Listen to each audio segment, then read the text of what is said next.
গোটেই ঘৰখন শেষ কৰি পেলালে মোৰ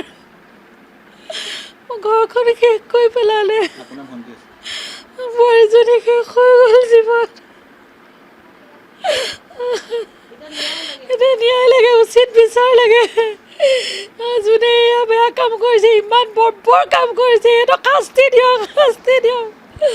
শাস্তি পোৱাৰ যাতে ৰেহাই নিদিয়ে মোক সেইটোৱে লাগে বেলেগ আৰু চেনেলত কৈ একো লাভ নাই তোক আজি কোনে যাব সেই মাকৰ বুকু পাতে আজি মাক তিয়াৰা হ'ল কি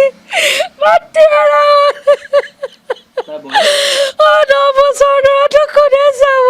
বাপেকৰ অৱস্থা বেয়া এজনী মানুহক মাৰি পেলালে গোটেই সংসাৰ শেষ কৰি পেলালে ৰঞ্জিত শইকীয়া শেষ এতিয়া আৰু এখন ঘৰলৈ কোনো নাহে আপোনাৰ এনেকুৱা ডকাইতি তাৰমানে অসভ্যালি কৰিছে তেহেঁতে মাৰোঁ বুলিয়ে মাৰি পেলাইছে মাৰ্ডাৰ কৰোঁ বুলিয়ে কৰিছে তাৰমানে